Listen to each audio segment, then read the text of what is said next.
Variety का गेहूं पड़ा हो, तब वो जब जिस फील्ड में जाएगा, जो किसान बुआई करेगा कि कहेगा कि ये बहुत खराब सीड दिया है, इसमें एक साथ मतलब जो हार्वेस्टिंग की टाइम नहीं हो रही है, या एक समान डालियां नहीं आ रही हैं, ठीक है। और जैसे आप उसकी थ्रेसिंग करते हैं, जिस हार्वेस्टर से आपने किया, हो सकता है वो पहले किसी और फील्ड का हार्वेस्टिंग किया हो, अन्य प्रजातियों का, और आपने जो सीड के लिए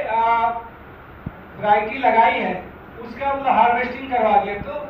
आपका जो सीड है वो बेकार हो गया। या आपने थ्रेसिंग फ्लोर है जहाँ पे आप थ्रेसिंग करेंगे, वहाँ लेके पहले से कोई फसल की या उसी फसल की अन्य वैरायटी वहाँ पे है, तो फिर क्या होगा कि वो उसमें मिल जाएगा। होता भी है, हम हमारे जो प्रक्षेत्र हैं उनको हम यही बताते हैं कि अगर इन चीजों का आप ध्यान नहीं देंगे तो जो हमारा किसान है, जहाँ पे भी फतेहपुर का बीज जाएगा,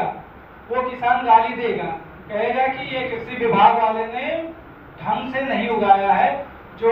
सीड प्रोडक्शन की टेक्नोलॉजी है उसका तरीके से उपयोग नहीं किया, या उनको जानकारी नहीं है, ठीक है। तो ये चीजें हैं, आप जब भी सीड प्रोडक्शन के लिए जाएंगे तो इन सब चीजों का बहुत ध्यान रखेंगे। अब रोगिंग के लिए आ गया है, जैसे उसमें आप अन्य फसल की वैरायटी है, ठीक है, या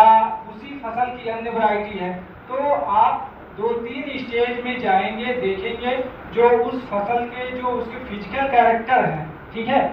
उस फिजिकल कैरेक्टर के अलग दिख रहा है। जैसे आप पूरा 10 बिस्वा में लगाए हैं, ठीक है, तो उसमें 50-100 पौधे ऐसे दिखेंगे कि जो अलग दिख रहे हैं, तो उनको आप उखाड़ के फेंक देंगे, ठीक है। और ये चीजें आपको हार्वेस्टिंग से पहले कंप्लीट कर लेना है, क्योंकि जब हार्वेस्टिंग हो गया आप सोचोगे कि कर लेंगे एक दिन, तो हमारे पास टाइम ही है, ठीक है। तो इसको विशेष ध्यान रखना है कि आप रोगिंग समय से करेंगे। आइसोलेशन डिस्टेंस जरूरी है, जैसे जो हमारे सेल्फ पॉलिनेटेड क्रॉप है, जो परपरागित फसलें हैं, उनका आइसोलेशन डिस्टेंस बहुत कम होता है, 3 मीटर हुआ, 2 मीटर हुआ,